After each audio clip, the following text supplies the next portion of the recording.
Welcome प्यारे बच्चों, हमारे YouTube चैनल की ऑफ सक्सेस में आपका फिर से एक बार स्वागत है। आज मैं ग्रामर सीरीज में लेके आई हूँ कि अगर असर्टिव सेंटेंस दिया है तो उसको हम इंट्रोगेटिव में कैसे कन्वर्ट करेंगे, वो मैं आपको सिखाऊंगी। तो वीडियो में लास्ट तक जरूर बने रहे क्योंकि सभी पैटर्न सिखाने वाली हूँ। अब सपोज एक एग्जाम्पल ले लेते हैं।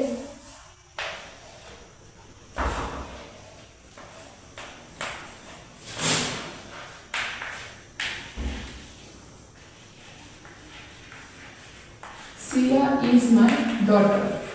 अब ये सिंपली स्टेटमेंट है यानी कि असर्टिव सेंटेंस, इसको हमें इंट्रोगेटिव में कन्वर्ट करने के लिए बोला गया है। तो सबसे पहला रूल, अगर ऑलरेडी सेंटेंस में हेल्पिंग वर्ब दिए हैं तो किस तरह से कन्वर्जन होगा देखो। अब यहाँ पर हेल्पिंग वर्ब है इज, तो हमारा सब्जेक्ट जो है उससे पहले हमें वर्ब लेना होगा। तो यहाँ पर हमने वर्ब ले लिया इज, फिर हम सब्जेक्ट लेंगे यानी कि noun is Siya, Siya is my daughter, is Siya, और बाकी का पूरा सेंटेंस हमें एज इट इज कॉपी कर लेना है। बहुत ही सिंपल है। देखो, अगर हेल्पिंग वर्ब दिया है और यहाँ पर या से क्वेश्चन मार्क देना। हेल्पिंग वर्ब दिया है तो am is are was were हो, चाहे हैव हैज हैड हो, या शाल विल मस्ट, कोई भी हेल्पिंग वर्ब, उस वर्ब को हम पहले लेंगे और नाउन की पोजीशन सेकंड नंबर पे रखेंगे। बस दो ही वर्ड चेंज करने हैं और लास्ट में फुल स्टॉप के बजाय हमें क्वेश्चन मार्क लेना है। Siya is my daughter, is Siya my daughter. अब देखो, अगर हेल्पिंग वर्ब नहीं आते हैं, कभी कभार क्या होता है कि सेंटेंस में हेल्पिंग वर्ब नहीं डायरेक्टली प्रिंसिपल वर्ब आता है। जैसे कि सिंपल एग्जांपल लूंगी क्योंकि अगर आपके बच्चे फर्स्ट सेकंड में भी पढ़ रहे हैं तो ये बहुत ही कॉमन टॉपिक है ग्रामर का, उनके लिए भी काफी यूजफुल है और उनको रीडिंग भी आसान जाएगी। इसलिए मैं सिंपल सेंटेंस ले रही हूँ। राज ईट्स एन एप्पल।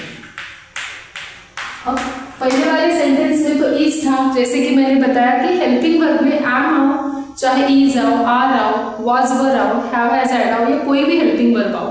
अगर ऑक्सिलरी वर्ब है तो हमें कोई चेंजेस नहीं करने हैं, खाली वर्ब को पहले लेना है, सब्जेक्ट को बाद में, और लास्ट में क्वेश्चन मार्क लेना है। बट अगर हेल्पिंग वर्ब नहीं आया, जैसे यहाँ पर देखो हेल्पिंग वर्ब नहीं है, डायरेक्टली एक्शन वर्ड है, मेन वर्ब यानी कि प्रिंसिपल वर्ब ईट्स। अब सबसे इंपॉर्टेंट क्या है कि वर्ब को केयरफुली आपको ऑब्जर्व करना है, रीड करना है। यहाँ पे ईट्स है, एस है, तो जब भी वर्ब को सिंपल प्रेजेंट टेंस आए यानी कि उसको एस जोड़ के आए तो हमारा जो क्वेश्चन होगा हमेशा डस से स्टार्ट होगा, DOES डस। या आपको बस ऐसा ध्यान में रखना है कि वर्ब को यस ईएस आईएस जोड़ के आया तो कंपल्सरी स्टेटमेंट की स्टार्टिंग डस से ही होगी। अब यहाँ पर नाउन है जो लिख लेना है डज राज। अभी सेंटेंस का बिगिनिंग हमेशा कैपिटल लेटर से होता है, फिर वो वर्ब हो या ना हो। अभी यहाँ पर वर्ब था तो फर्स्ट लेटर कैपिटल, यहाँ पर भी, और यहाँ पे ये प्रॉपर नाउन है सिया और राज दोनों भी, इसलिए फिर से फर्स्ट लेटर कैपिटल आया, डज राज। अब देखिए यहाँ पे हमें एक छोटा सा चेंज करना है।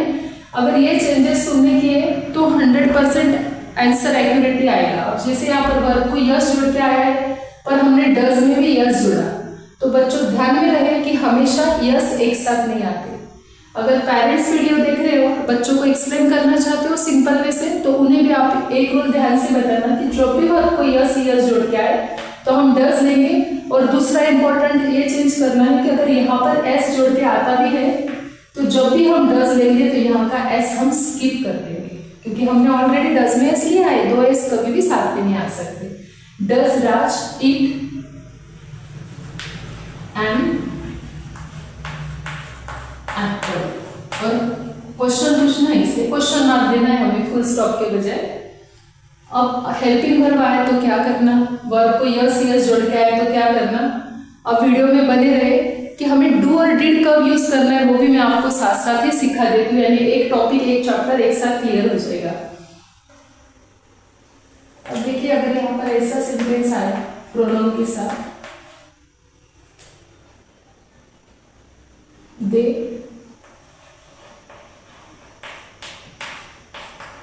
राइट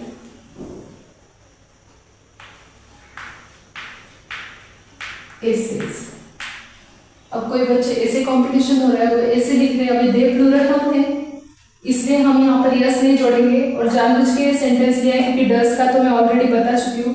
अगर प्रेजेंट टेंस में आया है वर्ब, अभी आपको बच्चों को ये तो सिखाना पड़ेगा, बहुत कॉमन चीज है कि राइट है तो प्रेजेंट है, राइट का रोट कर दिया तो वर्ब का सेकंड फॉर्म होता है। तो अब यहाँ पर प्रेजेंट है और साथ ही उसको एस भी नहीं जोड़ के आया, तो हमें सिंपली डज की बजाय क्या लेना है, डू लेना है। ये हो गया डज और डू में का डिफरेंस। डू दे राइट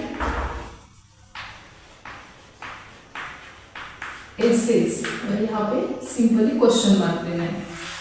मतलब हमें सेंटेंस में 3 चेंजेस कॉमन है जो करने हैं। एक तो वर्ब ऑब्जर्व करना है, वर्ब ध्यान से रीड करना है, हेल्पिंग है तो उसको ले लो, नाउन को कॉपी कर लो, वर्ब को पहले लेके और लास्ट में क्वेश्चन मार्क दो, चाहे फिर वो एक्सक्लेमेशन मार्क हो, फुल स्टॉप हो, पर इंट्रोगेटिव में हमेशा क्वेश्चन मार्क से एंड होगा।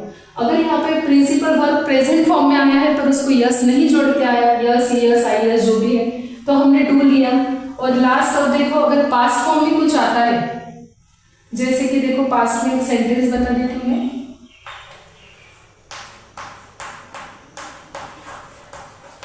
चिल्ड्रेन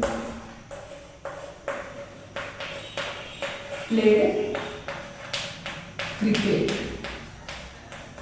जनरली लड़कों को क्रिकेट बहुत पसंद है इसलिए एग्जांपल लिया, चिल्ड्रेन प्लेड क्रिकेट। अब यहाँ पर ध्यान से देखिए कि वर्ब का सेकंड फॉर्म आया है, मतलब आपकी सारी कंसेप्ट यही क्लियर हो गई। जब वर्ब को यस यस जोड़ के हमने डज लिया, दूसरा चेंज क्या किया कि यस यस को स्किप किया, 2 यस साथ में नहीं लेते और क्वेश्चन मार्क जोड़ा। जब वर्ब को कुछ नहीं जोड़ के आया पर वो प्रेजेंट फॉर्म में आया है तो हमने डू लिया, क्वेश्चन मार्क दिया। अब यहाँ पर वर्ब का ईडी, जैसे राइट का रोट हो गया, प्ले का प्लेड हो गया, अब यहाँ पे ईडी फॉर्म है तो हमें क्वेश्चन बनाते टाइम डीड लेना है, डीड। और पहले हमने वर्ब लिया इसलिए अभी हम नाउन लेंगे। अभी चिल्ड्रेन एक प्रॉपर नाउन नहीं इसलिए सी स्मॉल ही लेना है, डीड चिल्ड्रेन।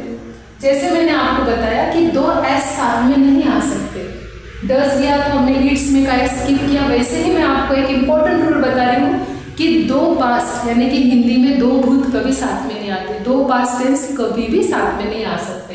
अब यहाँ पर प्लेड का ईडी हमें स्किप करना ही होगा क्योंकि हमने डीड लिया है और हमने यहाँ पर प्लेड का प्ले कर दिया, डिड चिल्ड्रेन प्ले क्रिकेट। तो बस सिंपली 3 चेंजेस ये है कि प्लेड था इसलिए डीड ले लिया। अगर यहाँ पे वर्ब को ईडी जोड़ के आया या समटाइम्स कुछ वर्ब को ईडी नहीं आता है, वो पास्ट फॉर्म में थोड़ा बहुत चेंज होता है, जैसे कि देखो ईएट ईट का 88 हो गया, पर देख के पता चलता है कि पास्ट फॉर्म है, तब हमने डिड लेना है। फिर सेकंड पोजीशन पे जो हमारा नाउन था फर्स्ट नंबर पे उसको सेकंड पोजीशन पे डाला, इंटायर सेंटेंस कॉपी किया और लास्ट में क्वेश्चन मार्क दिया। तो आई होप आपके सारे कंसेप्ट क्लियर हुए होंगे। अगर हेल्पिंग वर्ब है तो हेल्पिंग वर्ब पहले लो, नाउन को बाद में डालो, एंडिंग में क्वेश्चन मार्क दो। और डू डज डिड तीनों का भी बेसिक रूल सिखा दिया है कि डू कब यूज करना है, डज कब, डिड कब। अगर आपको ग्रामर के वीडियो मेरे पसंद आते हैं और आप ऐसे और वीडियो चाहते हो तो कमेंट में मुझे यस टाइप करना, वीडियो पसंद आए तो जरूर लाइक करना।